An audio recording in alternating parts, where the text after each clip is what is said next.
Hello everyone, in this video we are going to solve some practice questions from Pre-Med website. It's their question bank, so all questions are the copyright of them. So we're just going to use them under fair use for educational and commentary purposes. So let's start. हमारे पास सबसे पहला question है. Now this is from chapter Variation and Genetics. इसके अंदर आपके जितने भी concepts हैं chapter में, जितने भी possible इम्पॉर्टेंट क्वेश्चंस इस चैप्टर में से पूछे जा सकते हैं या पूछे जा चुके हैं वो सब कवर हो जाएंगे. So you don't really have to practise any other questions apart from these. Let's start. Question 1 है हमारे पास. What is the total aggregate of the genes in a population call. जब आपके पास एक पॉपुलेशन में बात हो रही है टोटल जीन्स की तो आप उसे क्या कहते हैं? उसे हम कहेंगे जीन पूल. ठीक है. उसके बाद आपके पास अब यहाँ पे एक हमसे पूछा गया है सॉर्ट ऑफ लाइक इसमें आपको टेस्ट क्रॉस वगैरह बनाना पड़ेगा. देखें, इस तरीके का कोई भी क्वेश्चन आपसे पूछा जाए कि अच्छा ये पेरेंट है, इसके अब ब्लड ग्रुप प्रोबेबिलिटी क्या होगी चिल्ड्रन में या डॉटर में या सन में, तो उसके लिए आप क्या करेंगे? हमेशा टेस्ट क्रॉस बनाएंगे. ठीक है. आई एम सॉरी, हमेशा पनेट स्क्वायर बनाएंगे. ठीक है. नहीं पता कैसे बनाता है तो वो भी कोई मसला नहीं. Will learn how to make it. It's very simple. ठीक है. ओके, क्वेश्चन पे आते हैं. Two newborn babies get mixed up in hospital. Determine their percentage. हमें क्या पता लगाना है? उनकी परसेंटेज पता लगानी है. आपके पास बेबी 1 जो है उसका ब्लड ग्रुप क्या है? वो है ओ. ओ का मतलब क्या है? ओ का मतलब ये है कि आपके पास देखो, जब आप बात करते हो ब्लड ग्रुप की तो आपके पास ए, बी और ओ, ये मेन आपके पास ग्रुप्स होते हैं. ठीक है. अब एक ए एंटीजन है, एक बी है, या तो वो दोनों नहीं होंगे तो उसे हम कहते हैं ओ. ठीक है. ओ अलग से कोई एंटीजन नहीं है. Basically absence of A B ही ओ कहलाता है. जब एक आरबीसी के ऊपर ना तो ए एंटीजन है ना तो बी एंटीजन है तो इसे हम कहते हैं ओ ब्लड टाइप है. ठीक है. अभी बेबी है उसके अंदर ओ ब्लड टाइप है तो इसका मतलब क्या है कि हमें इसे आपको किसी भी तरीके से बेसिकली आप इसे इस तरीके से स्मॉल आई से रिप्रेजेंट कर रहे हो तो जब कोई भी एंटीजन नहीं होता, और ए को आप ऐसे लिखते हो, बी को आप ऐसे लिखते हो. Doesn't matter. आप किसी भी तरीके से टाइम सेव करने के लिए आप सिर्फ डायरेक्ट इस तरीके से भी लिख सकते हो. Doesn't matter. सवाल में कह रहा है कि बेबी 1 जो है उसका ब्लड टाइप है ओ, यानी कि उसके पास ए बी कोई भी एंटीजन प्रेजेंट नहीं है. बेबी बी जो है बेबी 2 जो है उसका ब्लड ग्रुप क्या है? उसका ब्लड ग्रुप है बी. अब यहाँ पे एक इम्पॉर्टेंट चीज, अब उसने हमें ये नहीं बताया कि देखो बी हेट्रोजाइगस भी हो सकता है. हेट्रोजाइगस का मतलब क्या है कि वो इस तरीके से भी हो सकता है और वो होमोजाइगस बी भी हो सकता है. अब उसने मेंशन नहीं किया तो हम लोग इस केस में मान के चलते हैं कि चलो होमोजाइगस कंडीशन ले लेते हैं. दोनों में हम लोग बी लेके चलेंगे. ठीक है. उसके बाद अगर आपको क्वेश्चन में नीड होती है तो आपको क्वेश्चन में इस तरीके से भी सॉल्व करने की दोनों तरह से, पहले आप ऐसे करके पनेट स्क्वायर में ये कंडीशन रखोगे, फिर आप पनेट स्क्वायर में अलग से दूसरा बनाओगे तो फिर ये कंडीशन रखोगे. लेकिन आप देखते हैं क्वेश्चन में पूछ क्या रहा है तो उस हिसाब से आप ये क्वेश्चन करेंगे. वो कह रहा है कि आपके पास जो पेरेंट्स की इंफॉर्मेशन दी हुई है कि मिसेस अली जो है उनका ब्लड टाइप जो है वो ए है. मिसेस अली यानी कि फीमेल की बात हो रही है, XX, और मेल यानी कि XY हो जाएगा. वो उनका ब्लड ग्रुप क्या है? उनका ब्लड ग्रुप ए है. अब इसने भी नहीं बताया कि होमोजाइगस है या हेट्रोजाइगस, तो मैं मैम की चलती हूँ, चलो कैपिटल ही मान लेते हैं. फिर है ये लिखा हुआ यहाँ पे मिस्टर अली. ये किसकी बात हो रही है? ये अलीज की बात हो रही है. ओके जी. उनका ब्लड ग्रुप क्या है? उनका ब्लड ग्रुप है ए बी. चलो, ये आ गया ए और ये आ गया बी. उसके बाद मिसेस अहमद की बात हो रही है. हम लोग पहले इनका अली का निकाल के देख लेते हैं. तो अगर आप इनका यहाँ पे आप जो स्क्वायर बनाएंगे वो कैसा बनेगा? वो पहले आप एक साइड पे पेरेंट 1 का लिखेंगे और दूसरी साइड पे पेरेंट 2 आ जाएगा. ठीक है. अब आप इनको करवाएंगे क्रॉस.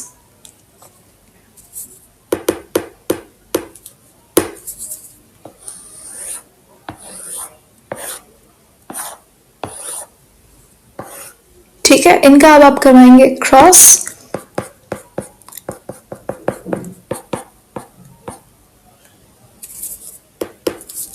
ये आ गया कैपिटल ए, ये आ गया, अब ये दोनों होंगे तो ये आ गया ए बी, और अब ये हो जाएगा, ये आ गया ए और ये आ गया ए बी। अब देखो, अब मिस्टर अहमद से जाने से पहले आप ऑप्शंस पढ़ लो, क्योंकि ऐसा भी हो सकता है यहाँ तक अभी आप एक करके देखोगे तो आपका क्वेश्चन में भी सॉल्व हो चुका होगा। इससे हमें ये पता चल रहा है कि अली के जितने भी चिल्ड्रन होंगे, मिस्टर एंड मिसेस अली के जितने भी बच्चे होंगे, उनमें जो ब्लड ग्रुप की प्रोबेबिलिटी क्या होगी, वो ए हो सकती है, वो ए बी हो सकती है, और वो ए हो सकती है, एंड दोबारा से क्या है, ए बी हो सकती है। यानी कि ऐसा पॉसिबल ही नहीं है कि जो अली हैं उनका जो उनके बच्चों में से किसी का भी ब्लड ग्रुप ओ नहीं हो सकता। इसका मतलब क्या है कि बेबी वन जो है वो अली का नहीं है। अब अली का नहीं है तो वो अहमद का ही होगा। तो इसका मतलब क्या है कि baby one is the child of Mr and mistress Ahmad. ये ऑप्शन सही हो सकता है। Baby one is child of Mr and Mrs Ali, तो ये नहीं हो सकता क्योंकि ओ है ही नहीं ना, ओ आया ही नहीं। Ali, Mrs and mister and Mrs Ali के जितने भी बच्चे होंगे उनमें किसी का भी ब्लड ग्रुप ओ नहीं हो सकता। ऑप्शन बी गलत हो जाएगा। फिर कह रहा है कि बेबी टू जो है वो अहमद का हो सकता है। तो देखें, अभी हमने अहमद वाले पेरेंट्स का नहीं निकाला, but I am very sure about option one. ठीक है, आप यहाँ पे मिस्टर एंड मिसेस अहमद का भी निकाल के देख सकते हैं, और ये दोनों लास्ट वाले क्वेश्चन सही नहीं है, तो ऑप्शन वन को हम लॉक करते हैं यहाँ पे।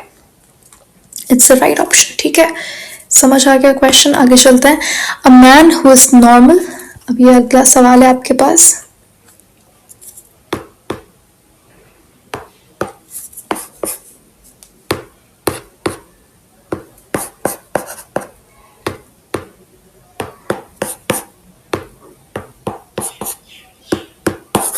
ओके जी, ठीक है। A man who is normal for color vision varies। अच्छा, ये आपके पास मैन यानी कि एक्स वाई की बात है, ये नॉर्मल है। ठीक है, एकदम यहाँ पे इनके पास कोई भी कलर ब्लाइंडनेस का जीन नहीं है मौजूद इस मैन में। फादर तो नॉर्मल हो गया। उसके बाद मैरीज अब नॉर्मल हेट्रोसाइगस वुमेन। अब ये वुमेन हेट्रोसाइगस है, यानी कि ये कलर ब्लाइंड तो नहीं होंगी, लेकिन ये कैरियर जरूर है। इसका मतलब क्या कि एक एक्स में कलर ब्लाइंड का जीन ये कैरियर है। इसकी वजह से what is the chance of their son being colour blind. अच्छा, पनस स्क्वायर का जो शॉर्टकट होता है, पनस स्क्वायर का शॉर्टकट क्या होता है? पहले तो अगर आप प्रैक्टिस हो गई है तो आप पनस स्क्वायर ना बनाए, भले आप डायरेक्टली इसको इससे क्रॉस करें, फिर इसको इसके साथ लिखें, इसको इसके ऐसे लिख सकते हो टाइम सेव करने के लिए, लेकिन पहले प्रैक्टिस के लिए आप पनस स्क्वायर बनाएं। मैं यहाँ पे डायरेक्ट लिख रही हूँ। ठीक है, तो ये सारा आपके पास आप पनस स्क्वायर बना के भी इसे कर सकते हो। यही आपके पास रिजल्ट आएगी प्रोजेनी का, ये जीन राइप होगा। अब वो कह रहे हैं कि what is the chance of their son being colour blind. Son क्या होगा? एक्स वाई होगा, वो जाहिर है। तो क्या चांस है? 25। अब ये देखो सन की, अब आप ये नहीं कह सकते कि अच्छा 25% जो है वो सन कलर ब्लाइंड नहीं। 25% जब होता जब वो चिल्ड्रन में से पूछता। देखो ये एक जीनोटाइप जो है वो 25% है, ये 25% है, ये 25% मिलकर ये सब 100% टोटल चिल्ड्रन हो गया। ठीक है, उसने पूछा ही आपके पास सन का परसेंटेज है, तो इसीलिए सन आपके पास 100% सन है, तो उसमें से आप 100% लेकर चलोगे। समझ आ रही है? ये पॉइंट क्लियर होना चाहिए आपको। आप ये नहीं बोलोगे कि 25% सन नहीं, वो आपको चिल्ड्रन में से नहीं पूछ रहा, वो आपको सन्स में से पूछ रहा। तो 100% मेरे पास सन्स ही हैं, तो उसमें से फिर कितने कलर ब्लाइंड? तो हाफ कलर ब्लाइंड होंगे, यानी कि 50%। ठीक है, अगर आप यहाँ पे 25% पहले तो ऑप्शन में ही नहीं है, which is a good thing. लेकिन अगर होता तो आप 25% नहीं करेंगे, 50% आंसर होगा। ठीक है, अच्छा उसके बाद ओके जी, नेक्स्ट क्वेश्चन है Mendel performed his famous experiments of heredity. ये तो बड़ा सिंपल सा क्वेश्चन है। गार्डन पी पिज्म सेटिवम, पी का ये भी पूछ लेते हैं कि बायोलॉजिकल नेम क्या है उसका, तो पिज्म सेटिवम है, और गार्डन पी पे उन्होंने काम किया था। कभी ऑप्शंस में आपको पी दे देता है, कभी गार्डन पी, और पीस की वैरायटी पे भी ऑप्शंस आ सकते हैं, तो गार्डन पी सही जवाब होगा। इस पे इन्होंने एक्सपेरिमेंट्स किए थे। एंड आरिश, चलो ये भी आपके पास मजे का क्वेश्चन है, और ये आरिश फैक्टर के हवाले से। देखो वो कह रहे हैं कि आरिश नेगेटिव वुमेन है। नेगेटिव का मतलब क्या होता है कि उसके पास आरिश फैक्टर नहीं है। वुमेन का मतलब क्या है, एक्स एक्स हो गया, मैन क्या हो गया, एक्स वाई हो गया। तो यहाँ पे वुमेन क्या है, आर एच नेगेटिव है, तो ये यहाँ पे नेगेटिव नेगेटिव हो गई, इनके पास आरिश नहीं है वुमेन के पास, ठीक है। शी मैरिज मैन जो है आरिश पॉजिटिव, यानी कि इनके पास आरिश फैक्टर मौजूद है, लेकिन हमें नहीं पता एक्स पे है वाई पे, आगे बढ़ता है। Whose father was also Rh negative, इसका मतलब क्या है कि जो मैन है, ये मैन है, ये फादर है। अब इस मैन के जो फादर थे उनका आरिश नेगेटिव था, इसका मतलब ये क्या है, इसका मतलब ये है कि फादर, अब ये जो मैन है इसने अपने फादर से वाई क्रोमोसोम लिया होगा, तो इनके फादर नेगेटिव थे तो वाई इनका नेगेटिव है, और मैन अगर पॉजिटिव हो तो एक्स की वजह से पॉजिटिव है। ये बहुत it's a very good question, ठीक है। अब हम बना के देखते हैं, हमसे क्वेश्चन में पूछा क्या है, पूछा है कि बताइए कि चिल्ड्रन क्या प्रोबेबिलिटी है कि क्या परसेंटेज होगी with children with Aarish positive, इसकी हमें परसेंटेज बतानी, क्या चांस हो सकता है। तो यहाँ पे आप ट्राई करके देखो, या फिर आप पहले से स्क्वायर बना सकते हो। तो ये कुछ इस तरीके से बनेगा।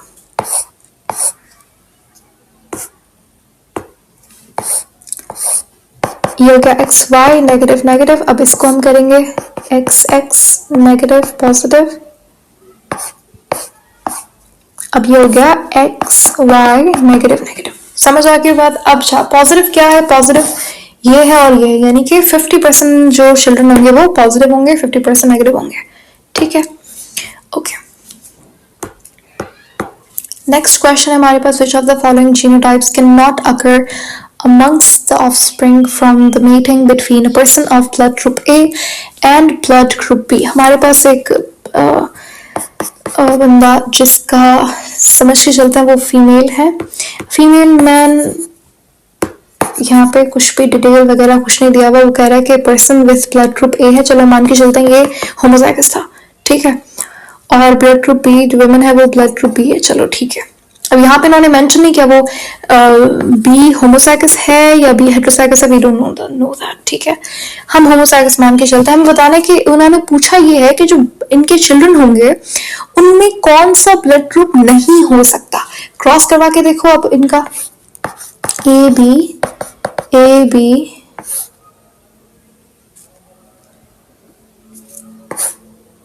ए बी ए बी, अगर तो आप ये मान के चलोगे तो वो होमोजाइगस है, तो वो आपके पास ए बी आएगा, ठीक है। अब यहाँ पे मैं देखती हूँ कि अब हम हेटेरोजाइगस लेके चलते हैं, ठीक है। ये ए देखो, अब यहाँ पे आई होप ये पॉइंट बहुत अच्छे से क्लियर हो रहा है आपको कि होमोजाइगस हेटेरोजाइगस का मतलब क्या है।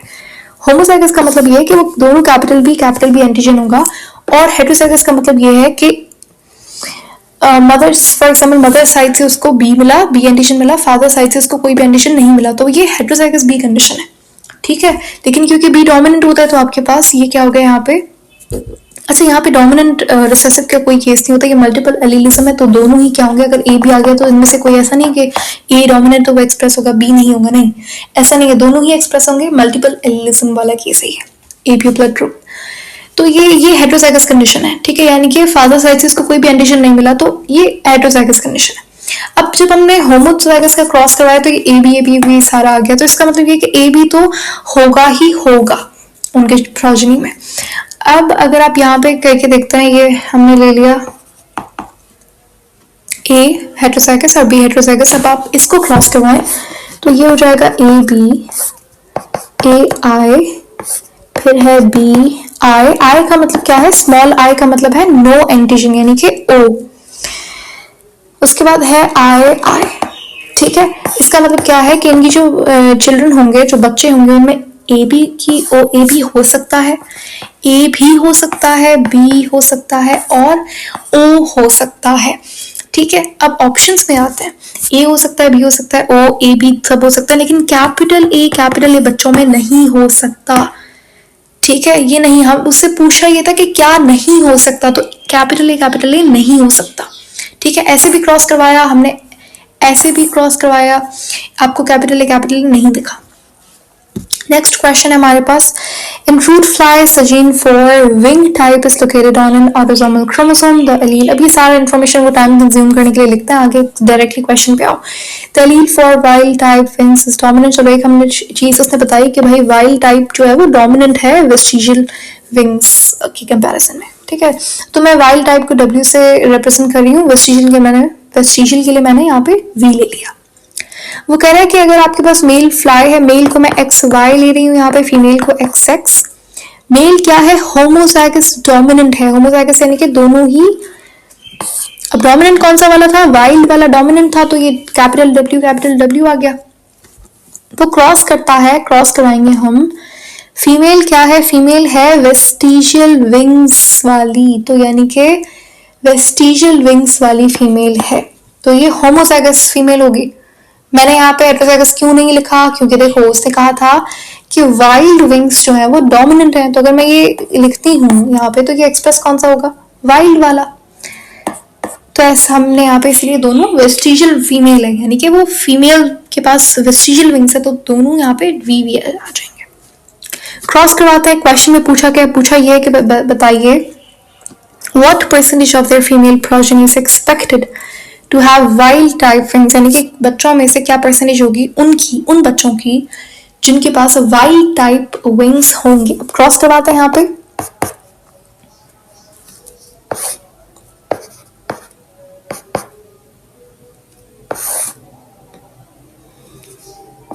ये Y लिखा है मैंने, सॉरी ये X लिखा है, ये Y है, ये मेल है।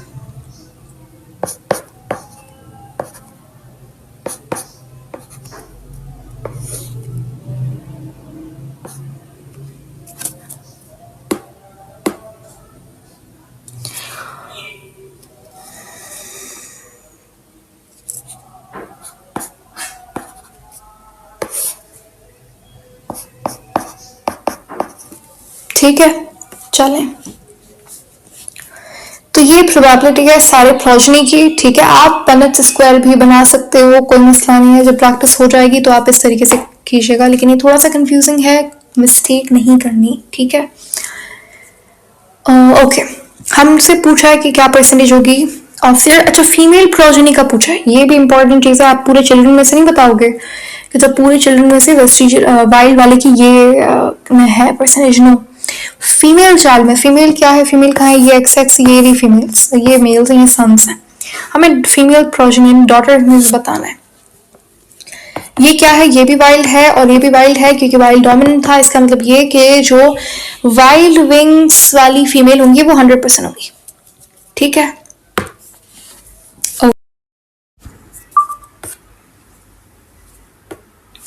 ओके, क्वेश्चन 8 है हमारे पास, 2 एनिमल्स आर मेटेड, यानी कि हम मान के चलते हैं ये एनिमल 1 है और समझ लो ये मदर है, and here we have animal 2 जो कि समझ लेते हैं फादर है। वो कह रहा है कि फॉर एनिमल 1 is homozygous, यानी कि 2 animals are there, 1 is homozygous dominant for one character and homozygous recessive ovo। बहुत सारी इंफॉर्मेशन है यहाँ पे for another। तो भाई यहाँ पे 2 कैरेक्टर की बात हो रही है, यानी कि डाई हाइब्रिड वाले टॉपिक का क्वेश्चन है, ठीक है। तो जैसे मोनो हाइब्रिड वाले क्वेश्चंस आप करते हो उसी तरीके से ये वाले सवाल होंगे, जस्ट आप एक कैरेक्टर की जगह पे 2 कैरेक्टर्स के बारे में साइमल्टेनियसली बात कर रहे होते हो। कैसे करेंगे ये सवाल, बहुत आसान है। देखो बहुत आसान तो नहीं है ऑनेस्टली, थोड़ा सा लेंथी होता है ये वाला क्वेश्चन, ठीक है, क्योंकि आपको बहुत लंबा सा एक पनेट स्क्वायर बनाना पड़ता है, बहुत सारे क्रॉस बनता है। तो एनीवेज शुरू करते हैं। वो कह रहा है कि 1 is homozygous dominant for one character. चलो भाई मैं यहाँ पे कैरेक्टर जो है वो मैं जस्ट आपको समझाने के लिए ये कैरेक्टर 1 2 की जगह पे मैं कैरेक्टर सही में ले लेती हूँ हाइट, ठीक है। आप अपनी तरफ से चलो शेप ले लो, कलर ले लो, जो भी whatever you want, ठीक है। अच्छा, वो कह रहा है कि एक कैरेक्टर वो आपने ले लिया हाइट, ठीक है, तो उसके लिए ये होमोजाइगस डोमिनेंट है। अब डोमिनेंट रिसेसिव आपको समझ में आता है, डोमिनेंट कौन सा होता है, जो कि एक्सप्रेस हो। जैसे अगर मैं हाइट की बात करूं तो टॉल जो है वो डोमिनेंट है और डॉर्फ क्या है, वो रिसेसिव है। जो मास्क हो जाए वो रिसेसिव, और जो एक्सप्रेस हो, जो फिनोटाइप में तुमको दिखेगा ठीक है, वो टॉल है, तो यानी कि वो डोमिनेंट हुआ। क्लियर हो गया? अच्छा जी, अब यहाँ पे वो कह रहा है कि होमोजाइगस डोमिनेंट है वो पहले कैरेक्टर के लिए। तो पहला कैरेक्टर समझ लो हमने हाइट ले लिया। मैं हाइट को यहाँ पे आप टी से दिखाओ, ए से दिखाओ, बी से दिखाओ, कोई फर्क नहीं पड़ता। मैं यहाँ पे समझ लो मैं लेटर ए का इस्तेमाल कर रही हूँ यहाँ पे, ठीक है। वो होमोजाइगस है। होमोजाइगस का मतलब क्या है कि दोनों एलील्स एक जैसे होंगे। इसका मतलब कैपिटल ए ले लोगे आप। फिर कह रहा है, चलो यहाँ पे मैं कैपिटल डी ले लेती हूँ, एक ही बात है, ठीक है, इससे कोई फर्क नहीं पड़ता। ये मैंने ए इसलिए लिया है क्योंकि ऊपर मैंने ऑलरेडी पनेट स्क्वायर जो है वो उसका जो पिक्चर थी उसमें ए लेटर का उन्होंने यूज़ किया हुआ है कैरेक्टर के लिए। बट एनीवेज इसीलिए मैंने ए लिखा। आप टी ले लो, इससे कोई फर्क नहीं पड़ता। डन।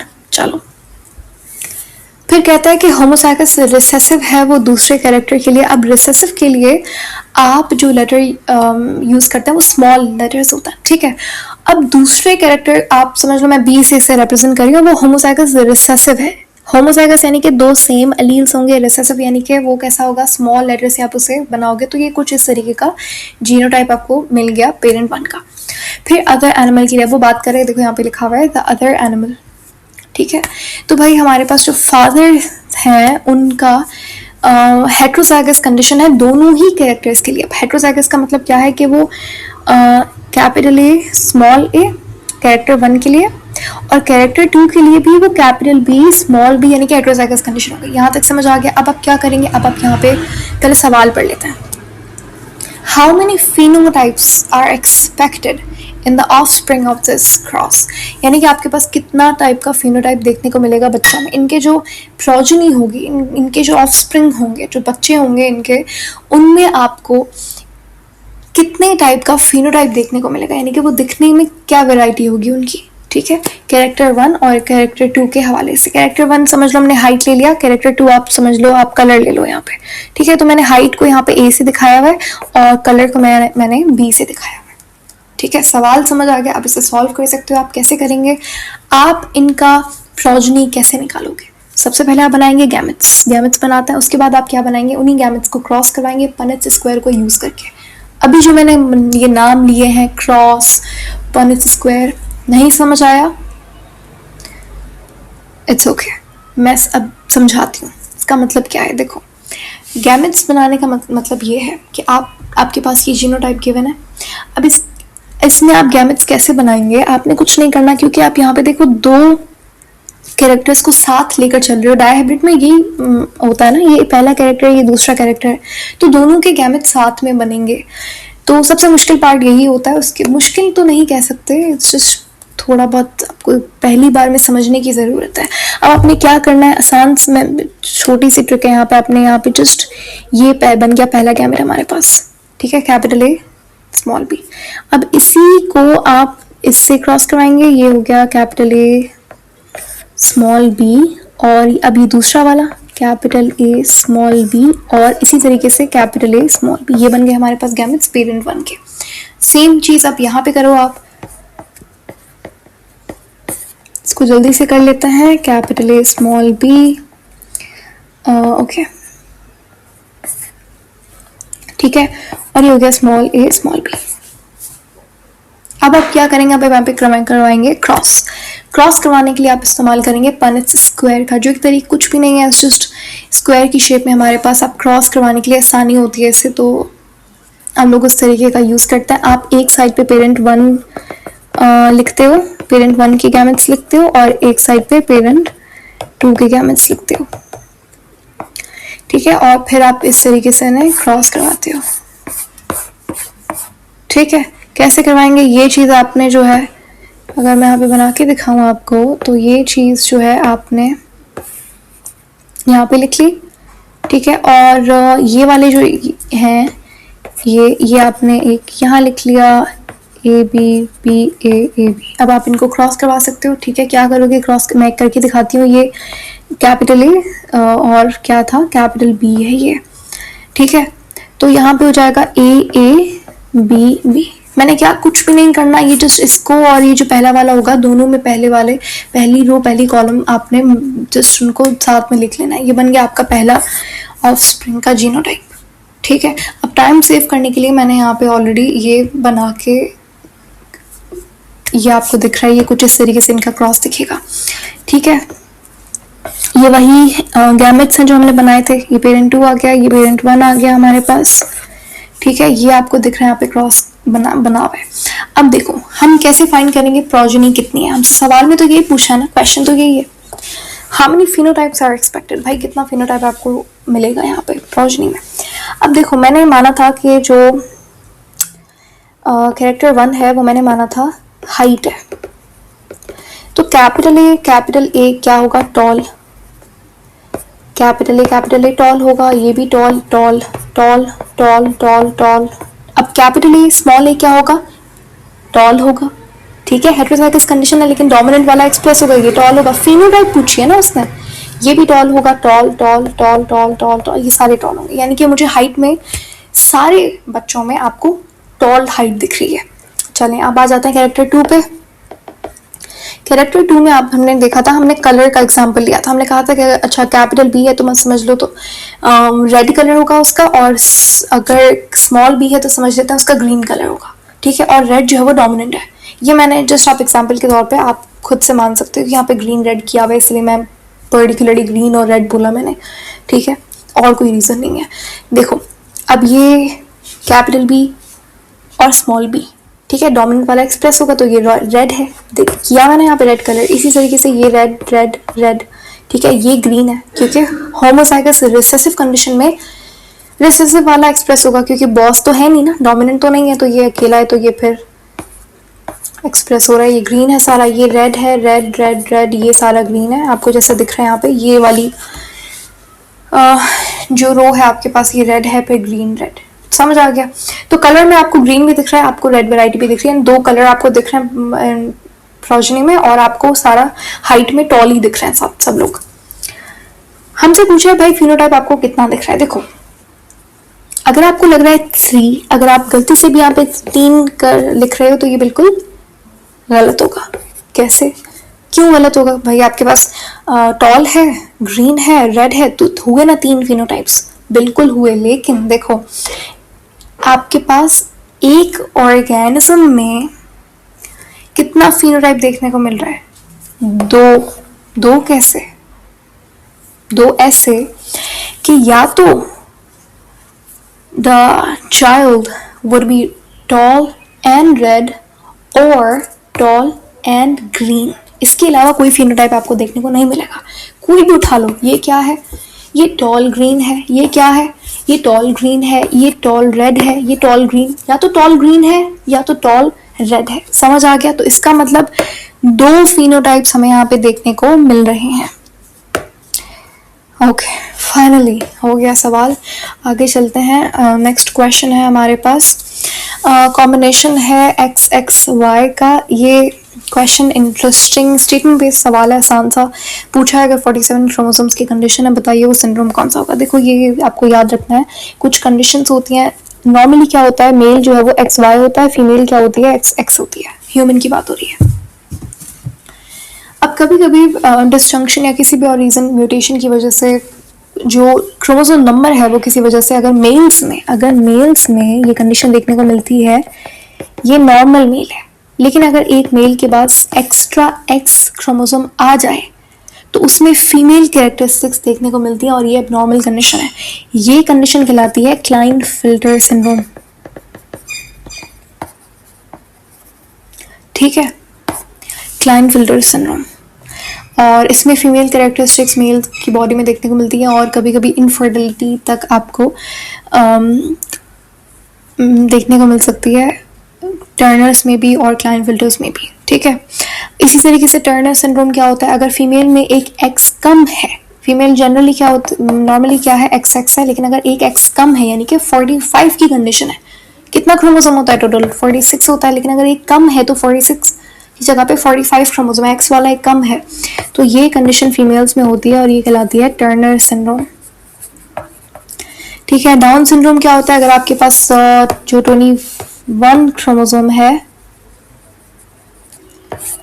वो अगर मिसिंग हो तो वो डाउन सिंड्रोम कहलाता है। सिकल सेल एनीमिया हमारे पास दोबारा से एक कंजेनिटल डिजीज़ है जहाँ पे आपके पास जो आरबीसी हैं जनरली वो इस तरीके से होते हैं, लेकिन सिकल सेल एनीमिया में वो सिकल शेप के हो जाते हैं और उनके पास जो हीमोग्लोबिन का नंबर है वो कम हो जाता है, जिसकी वजह से ऑक्सीजन कैरिंग कैपेसिटी आरबीसी की कम हो जाती है, तो वो फिर एनीमिया कॉज करता है। ठीक है। कलर ब्लाइंडनेस क्या कलर ब्लाइंडनेस क्या होती है? जब आपके पास ये भी आपके पास एक जेनेटिक कंडीशन है जहाँ पे पर्टिकुलर कलर्स वो वहाँ पे देखने में मसला आ जाता है। जैसे फॉर एग्जांपल अगर आप रेड की बात करो तो रेड नहीं दिखेगा, तो उसकी जगह पे ब्लैक कलर दिखेगा, तो वो प्रोटोनोपिया कहलाता है। फिर इसी तरीके से ग्रीन हो गया और येलो, ये पर्टिकुलरली इन 3 मेन कलर्स में आपको कंफ्यूजन देखने को मिलती है। यहाँ पे सही जवाब क्या है? क्लाइनफेल्टर्स। ठीक है, यहाँ पे इनकी डेफिनेशंस भी आगे आप देख सकते हो। उसके बाद है आपके पास बहुत लंबा सा ये सवाल, इसको भी देख लेते हैं क्या कह रहा है इस क्वेश्चन में। Okay,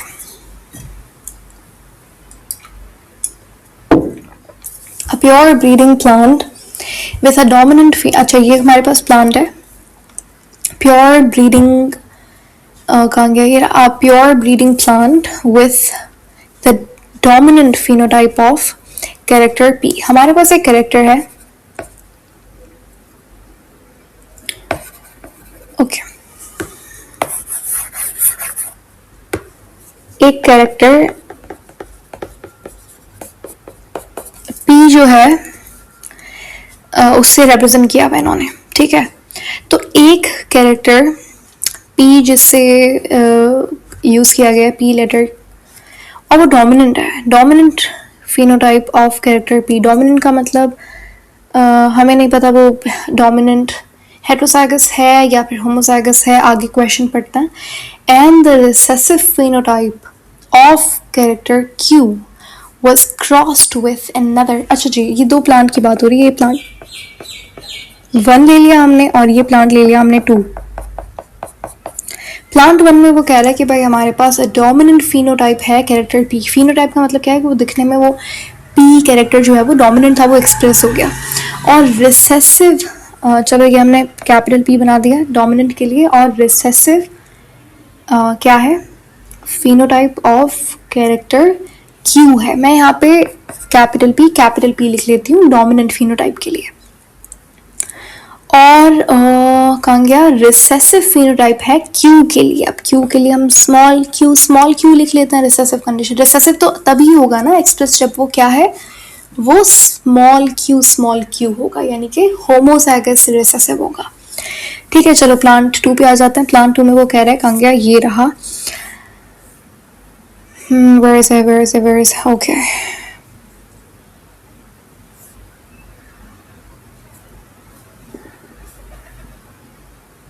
okay, yeah, with another pure breeding plant with the recessive phenotype of character P। यानी कि अब यहाँ पे recessive phenotype है किसकी? कैरेक्टर P की, तो ये small p हो जाएगा। ठीक है, and the dominant phenotype of Q। अब Q इसमें क्या है? डोमिनेंट है, तो मैंने कैपिटल Q से दिखा दिया। फिर कह रहा है the offspring of this cross। अगर इसका जो offspring होगा, यानी कि ये जब क्रॉस करेंगे दोनों प्लांट्स, तो यहाँ पे आपके पास जो ऑफस्प्रिंग होगा, ऑफस्प्रिंग बना के अगर आप देखोगे यहाँ पे कैसे बनेगा, पहले आप क्या करेंगे? पहले आप यहाँ पे ये दोनों सेम है तो मैं यहाँ पे एक बार ही कैपिटल P लिख लेती हूँ और ये मैं स्मॉल q एक बार ही लिख लेती हूँ क्योंकि दोनों सेम एलील्स हैं। इसी तरीके से ये आई एम सॉरी, मैं दोबारा से देखना चाहूँगी, कंफर्म कर लेते हैं यहाँ पे। हाँ जी, रिसेसिव है ये, तो ये इसको स्मॉल मैं इस तरीके से लिख रही हूँ ताकि हमें फ़र्क पता चले आपको कि कैपिटल वाला ऐसे लिखा है और ये स्मॉल वाला है। ठीक है, और इसको मैं ये ऐसे लिख लेती हूँ। तो ये मेरे पास पेरेंट 1 है, ये पेरेंट 2 है।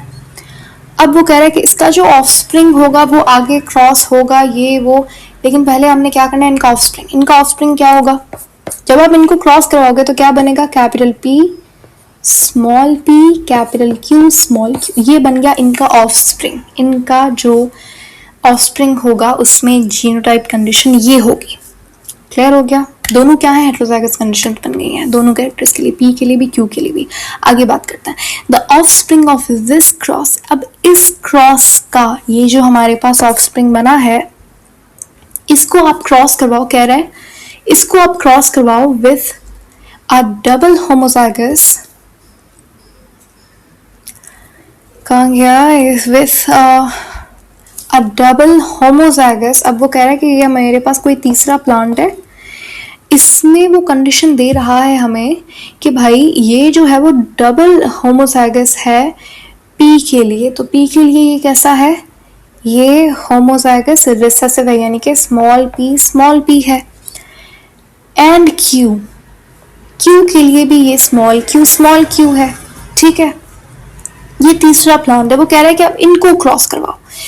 इनको जब हमने क्रॉस करवाया, यहाँ पे आप क्रॉस करवाने आपको बैठने की जरूरत नहीं है क्रॉस करवाने के लिए, भाई पनेट स्क्वायर बनाओ। सवाल में उसने कुछ और पूछा है, सवाल में वो कह रहा है कि भाई मेरे पास यहाँ पे 22 जितने भी इन्होंने क्रॉस करवाए उनको ऑफस्प्रिंग रिजल्ट वगैरह मिले, आपको यहाँ पे फिनोटाइप बनाने की जरूरत नहीं है, पनेट स्क्वायर वगैरह। वो क्वेश्चन में पूछ कुछ और रहा है, वो कह रहा है कि समझ लो इसमें 22 जो है वो पी के लिए डोमिनेंट है।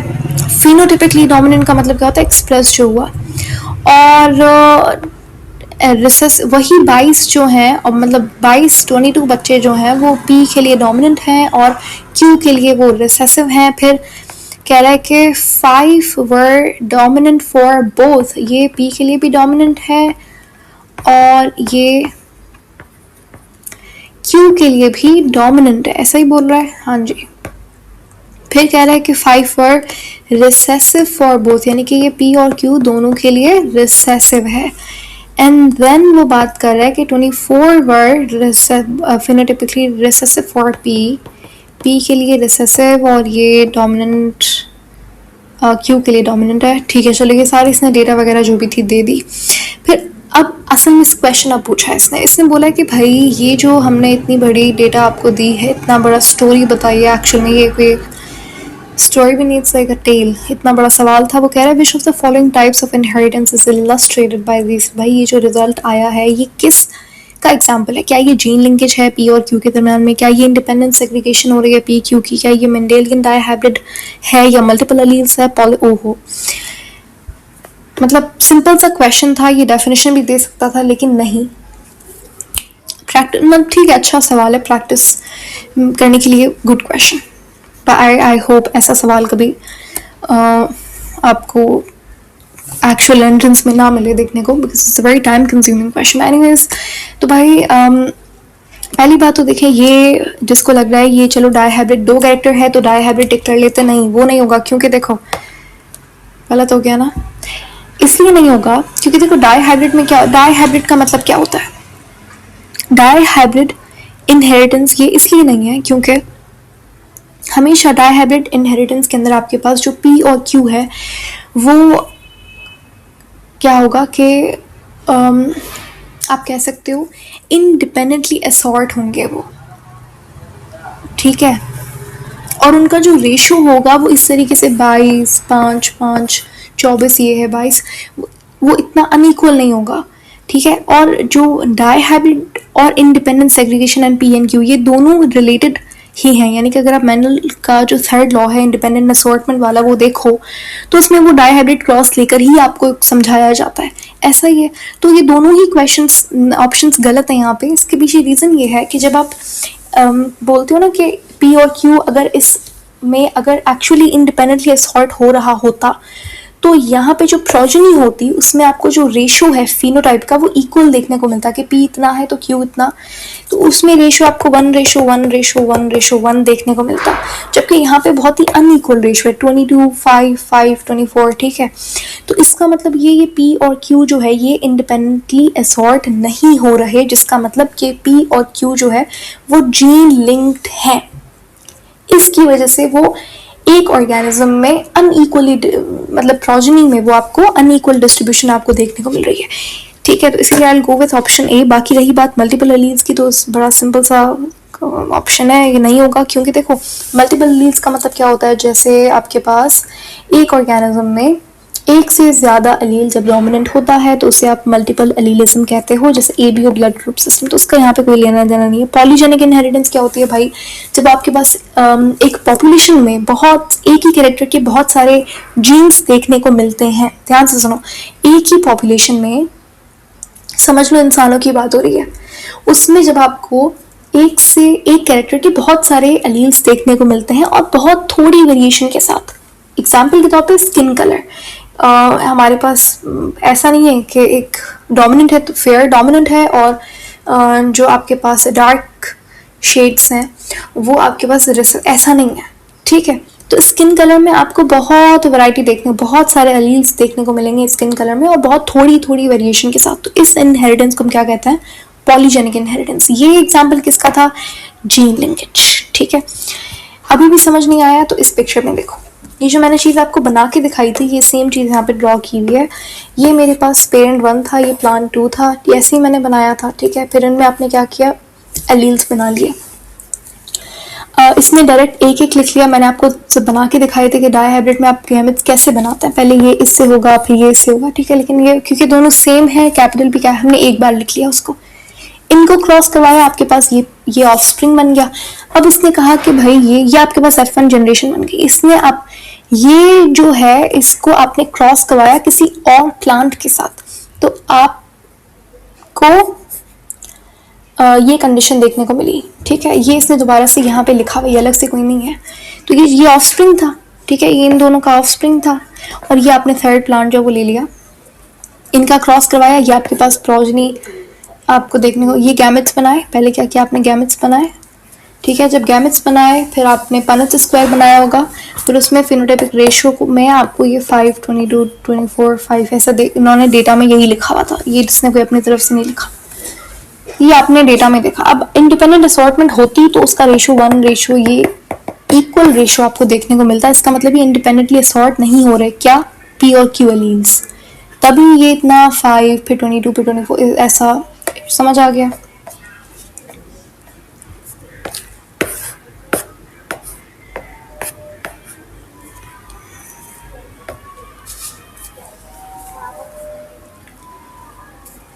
ओके, नेक्स्ट क्वेश्चन है, green red blindness is a sex linked inherited recessive trait. सही बात है, यानी कि ग्रीन रेड कलर ब्लाइंडनेस जो है वो सेक्स क्रोमोसोम लिंक्ड जीन्स होते हैं and they are X linked particularly. तो ये आपको मेल्स के अंदर ज़्यादा देखने को मिलता है, क्योंकि मेल में दूसरा एक्स तो होता नहीं है जैसे फीमेल्स में होता है, तो उसको मास्क नहीं कर पाता। फीमेल कैरियर होती है ज़्यादातर केसेस में, और जो जिसके अंदर ये चीज़ होती है तो वो मेल्स में होती है देखने को मतलब जो इफेक्ट होता है।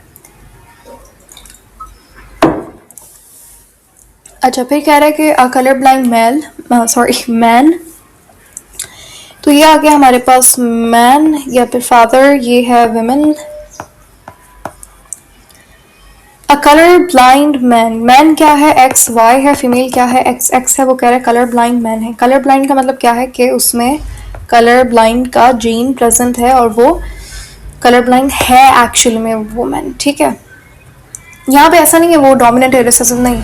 ये जीन, ये जो सेक्स लिंक्ड जीन्स होते हैं, इसका मतलब ये होता है कि वो डोमिनेंट होंगे जब तक उन्हें कोई और क्रोमोसोम, सेक्स क्रोमोसोम मास्क नहीं कर लेता। फॉर एग्जाम्पल, अगर फीमेल में एक एक्स के पास ब्लाइंडनेस वाला जीन है तो वो दूसरा वाला उसे मास्क कर दे, ये नॉर्मल विमेन होगी। हाँ, ये कैरियर ज़रूर होगी, ठीक है, यानी कि ये कलर ब्लाइंड तो नहीं होगी लेकिन इसके पास वो जीन ज़रूर है। वो नॉर्मल विमेन वाली विमेन से, सॉरी, नॉर्मल विजन वाली विमेन से he marries her and then whose father is color, अच्छा, इनके जो फादर थे वो कलर ब्लाइंड थे, ठीक है। कहाँ गया? ये रहा। हाँ जी, इनके फादर कलर ब्लाइंड। सबसे पहले तो इस क्वेश्चन को पॉज करो और थोड़ा सा दिमाग लगा के मुझे बताइए कि यहाँ पे अगर इन विमेन के ये जो यहाँ पे हमारे पास फादर हैं वो कलर ब्लाइंड थे, ठीक है, यानी कि ये फादर का हम लोग लिख लेते हैं, ये एक्स के ऊपर इनका ब्लाइंडनेस वाला जीन है, कलर ब्लाइंडनेस वाला, ठीक है। क्या इस वुमेन को कोई फर्क पड़ा उस चीज से? थोड़ा सा सोचो, दिमाग लगाओ एंड देन आप आंसर अपने आप को बताइए। What do you think? Simple सी बात है, वुमेन जो है उसमें एक्स एक्स है, उसके पास वाई तो है ही नहीं, ठीक है, पहली बात तो ये। अब वुमेन में ये जो एक्स है, एक एक्स वो आता है फादर साइड से, एक एक्स आता है मदर साइड से, ठीक है। तो अब जिसको लग रहा है कि अरे फादर में अगर कलर ब्लाइंडनेस थी तो वो हो सकता है वुमेन में नहीं आपको देखने को मिले, तो ऐसा नहीं है। क्यों ऐसा नहीं है? जाहिर है वुमेन के पास एक्स है तो भाई एक मदर उनकी इसकी मॉम से आया होगा एक्स, और एक एक्स इनको फादर से मिला होगा। तो जाहिर है एक एक्स नॉर्मल था इनकी मदर का, तो फादर तो कलर ब्लाइंड थे। जब फादर कलर ब्लाइंड थे इसका मतलब ये कि ये जो विमेन है इनका चाहे विजन नॉर्मल हो लेकिन कैरियर ये भी है क्योंकि इनके फादर कलर ब्लाइंड थे। ठीक है, क्लियर हो गया? तो यानी कि जाहिर है डेफिनेटली सी बात है कि भाई यहाँ पे आपको ये कैरियर होंगी, ज़रूर होंगी, क्योंकि इनके फादर इनको एक एक्स फादर से मिला है। ठीक है, लेकिन ये थोड़ी सी फॉर्चुनेट थी इस वजह से इनका जो ये नॉर्मल एक्स है इसको मास्क कर लिया कलर ब्लाइंड वाले एक्स को, इसलिए ये विजन तो इनका नॉर्मल है लेकिन ये कैरियर है, तो आगे इनके जो प्रोजेनी होगी उनको प्रॉब्लम हो सकती है, स्पेशली हर सन्स। ठीक है, क्लियर हो गया? अब वो पूछ क्या रहा है, वो कह रहा है if they have a daughter what is the possibility that she will be colour blind. Simple सा सवाल है, क्या करोगे आप? यहाँ पे क्रॉस करवाओ। सिंपल, कैसे क्रॉस करवाएंगे? पनेट स्क्वायर बना के क्रॉस करवाओ या फिर आप डायरेक्टली क्रॉस करवाओ। आई प्रेफर कि जब आपकी पनेट स्क्वायर की प्रैक्टिस अच्छी खासी हो जाती है फिर आप डायरेक्ट करवाओ भले। ठीक है, अब क्या करेंगे? सबसे पहले आपने यहाँ पे एक्स ये मैं आपको शॉर्टकट बता रही हूँ। ठीक है, ये हो गया एक्स, ये कैपिटल बी और ये आ गया आपके पास एक्स वाई और ये आ गया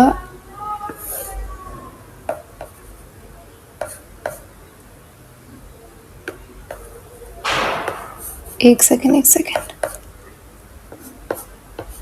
ठीक है, क्लियर? मैंने क्या किया है यहाँ पे देखो, एक्स पहले आपने ये लिया एंड ये लिया, उसके बाद आपने इसको इससे करवाया एंड देन वाई को भी आप सेम फिर दूसरे से करवाओगे। यही प्रोजेनी मैंने की। अब आप इसको पनेट स्क्वायर से अगर आपने वो बना के किया है तो इसको क्रॉस चेक कर लो, यही आपके पास प्रोजेनी आएगी।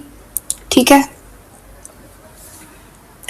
आप देखो वो क्या कह रहा है, मैं कह रहा है कि डॉटर की परसेंटेज क्या होगी, पॉसिबिलिटी क्या होगी। यहाँ पे परसेंटेज नहीं दी हुई उन्होंने हमें पॉइंट डेसिमल की फॉर्म में दिया हुआ है। एक ही बात है, आप डिवाइड करवा दोगे 100 से परसेंटेज को ख़त्म करने के लिए। देखो हमें उसने बोला है कि डॉटर में क्या पॉसिबिलिटी होगी। कोई भी बच्चा यहाँ पे 100% नहीं लेगा क्योंकि चिल्ड्रन में से नहीं पूछा उसने डॉटर की परसेंटेज, मतलब जो ये आपके पास 100% डॉटर है एक्स, इसमें क्या है कलर ब्लाइंड कितनी है? कलर ब्लाइंड सिर्फ ये होंगी, ये कैरियर होंगी। तो यानी कि यहाँ पे आप ये नहीं कहेंगे कि 25% पॉसिबिलिटी है, नो, क्योंकि उसने पूछा है if they have a daughter what is the possibility that she will be color blind। तो उनके पास अगर डॉटर्स हैं तो 2 हैं, तो 100% डॉटर्स हैं, उसमें कितनी कलर ब्लाइंडनेस? 50%। तो अब 50% कलर ब्लाइंडनेस, ठीक है, आपने 25% नहीं कहना। ओके,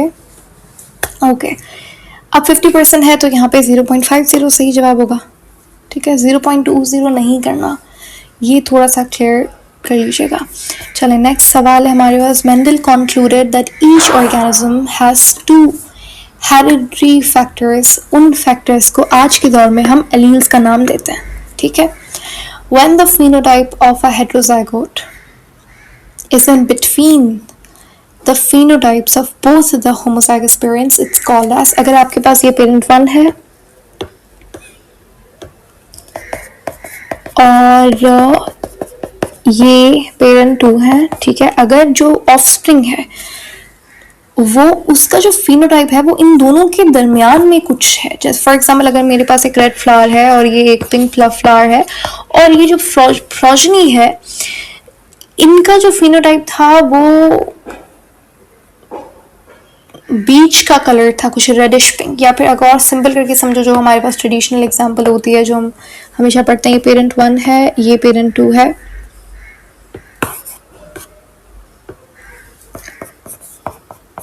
पेरेंट 1 जो था वो फ्लावर समझ लेते हैं हम लोग वाइट है और ये वाला जो है ये रेड है। अब होना क्या चाहिए था नॉर्मल कंडीशन से, भाई रेड डोमिनेंट तो प्रोजनी में रेड आपको फिनोटाइप देखने को मिलेगा, रेड फ्लावर्स होंगे, लेकिन अब वो कह रहा है कि जो प्रोजेनी है उसका फिनोटाइप बिटवीन यानी कि बीच में कहीं है पेरेंट्स के फिनोटाइप में। तो अब होता क्या है कि कभी आपके पास ये इनका मिक्स देखने को मिलता है, बेसिकली इनके बीच का कलर पिंक, इनके बीच रेड और वाइट के बीच का कलर, ठीक है। तो इसे हम क्या कहते हैं, जब आपके पास बीच में देखने को मिले तो ये इनकम्प्लीट डोमिनेंस होती है। क्या होती है? इनकम्प्लीट डोमिनेंस, यानी कि ना तो वाइट ने इक्वली एक्सप्रेस किया ना तो रेड ने इक्वली एक्सप्रेस किया, ठीक है। अच्छा, उसके बाद एपिस्टेसिस क्या होता है? जब एक जीन दूसरे जीन को आप कह सकते हो मास्क कर ले। जैसे फॉर एग्जाम्पल अगर मेरे पास ए है और बी है तो ए जीन डिसाइड कर रहा है कि कलर होगा, या माउस है उसमें, चलो रैट आप ले लो, उसमें आपके पास ए वाला जो पेयर है वो डिसाइड, अब ऐसा तो नहीं है माउस का जो कलर है वो सिर्फ एक दो जीन्स ही डिसाइड करे होंगे, नहीं, वो उसमें मल्टीपल जीन्स होता है।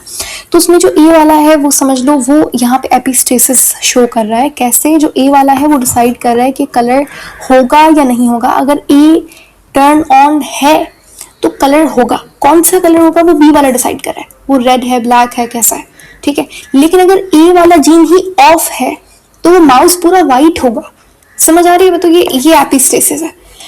प्लायोट्रॉपी क्या होती है? जब आपके पास आप कह सकते हो एक कैरेक्टर को कंट्रोल करने के लिए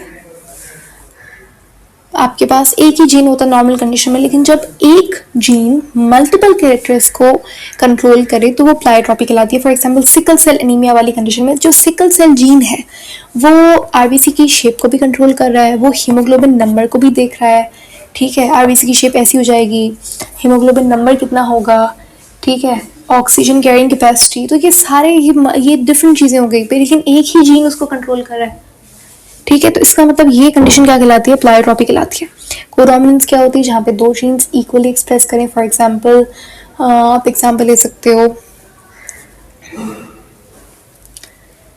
एक हमारे पास काऊ है, उसमें आपको वो पूरी वाइट है, ठीक है, लेकिन उसमें आपको ब्लैक पैचेस देखने को मिल रहे हैं, तो ये कोडोमिनेंस है, ठीक है। यानी कि दोनों ने समझ लो एक ए था एक बी था, दोनों ने एक्सप्रेस किया, लेकिन किसी ने ज्यादा किया, वाइट वाला देखो पूरी वाइट है लेकिन बी वाले ने कम किया तो वो ब्लैक पैचेस आ गए, तो ये कोडोमिनेंस है। एक होता है मल्टीपल एलीलिज्म, जहाँ पे सारे के सारे जीन्स जो है वो इक्वली एक्सप्रेस, ए अगर फॉर एग्जांपल अगर एक आरबीसी के ऊपर ए एंटीजन है बी एंटीजन है तो उसका ब्लड ग्रुप क्या होगा? ए बी होगा, दोनों ने इक्वली एक्सप्रेस किया, ठीक है। तो ये जो मैंने आपको बताया ये क्या है? ये इनकम्प्लीट डोमिनेंस है, यानी कि आपको ब्लेंड देखने को मिलेगा। अच्छा, dash are more common in human males and females. Males में आपको जो एक्स लिंक्ड कैरेक्टर्स होता है वो मेल्स में ज़्यादा देखने को मिलता है। डोमिनेंट या रिसेसिव? रिसेसिव, क्योंकि अगर डोमिनेंट होता तो विमेन में आपको फीमेल में भी उतना ही देखने को मिलता, लेकिन रिसेसिव होता है। A trait whose alleles are present in both male and female but expresses more in one sex. तो ऐसे ट्रेट्स जो होते हैं वो क्या है? वो सेक्स लिंक्ड नहीं होते हैं, क्योंकि देखो फॉर एग्जांपल अगर आप मेल बाल्डनेस की बात करो तो ये ट्रेट जो अच्छा ये जो ट्रेट्स होते हैं ये आपको ऑटोसोम्स में मिलते हैं, ये सेक्स लिंक्ड की बात नहीं हो रही यहाँ पे, क्योंकि वो कह रहे हैं कि एक सेक्स में आपको ज़्यादा एक्सप्रेस होने को मिलता है, और ये मेल फीमेल की बात नहीं की। अगर वो मेल्स कहता तो फिर हाँ वो एक्स लिंक्ड ट्रेट की बात हो रही है, क्योंकि वो मेल में ज़्यादा एक्सप्रेस हो रहा है, जैसे कलर ब्लाइंडनेस हो गई। लेकिन वो कह रहा है कि दोनों में से आपको ज़्यादा में मिलता है एक, जैसे मेल बाल्डनेस वो होती फीमेल्स में भी उसका जीन है, और क्योंकि ऑटोसोम में है, ठीक है, ऑटोसोम सब में सेम होता है मेल फीमेल में, लेकिन मेल में वो ज़्यादा एक्सप्रेस हो रहा है। तो ये जो ट्रेट्स होते हैं ये सेक्स इन्फ्लुएंस्ड ट्रेट्स होते हैं, ठीक है। म्यूटेशन कहाँ पे होती है? म्यूटेशन डीएनए में होती है, आरएनए में होती है, म्यूटेशन डीएनए में होती है, प्रोटीन में होती है, आर सब में होती है, ठीक है। म्यूटेशन आपके पास डीएनए के जीन्स में होती है, लेकिन म्यूटेशन इसी तरीके से आरएनए और कुछ और मॉलिक्यूल से एब्नॉर्मल प्रोटीन फॉर्म हो गया तो उसमें भी आपको देखने को मिल सकती है, ठीक है। The type of gene interaction in which the effect caused by one gene at one locus on a separate gene on a different locus is known as. जब आपके पास इस तरीके की जीन इंटरेक्शन के वो एक जीन का इफेक्ट दूसरे जीन जिसकी लोकस यानी कि लोकेशन ही डिफरेंट है उसको इफेक्ट कर रहा है। तो ये जो आपके पास इफेक्ट है यानी कि एक जीन जो बहुत सारे कैरेक्टर्स को कंट्रोल कर रहा है वो प्लाइट्रॉपी होती है। लेकिन वो किसकी बात हो रही है, वो जीन्स, यहाँ पे कैरेक्टर की बात नहीं हो रही है, वो कह रहा है जीन, एक जीन दूसरा। तो ये हमारे पास क्या है, ये है एपिस्टेसिस, ठीक है। जीन लिंकेज क्यों नहीं है, क्योंकि ये एक ही क्रोमोसोम पे प्रेजेंट होते हैं। जीन लिंकेज में जीन्स जो होते हैं पी है क्यू है तो वो जीन लिंक्ड है तो वो एक ही क्रोमोसोम में आपको मिलेंगे, इनका लोकस डिफरेंट नहीं होगा, ठीक है। एपिस्टेसिस में क्या होता है कि आपके पास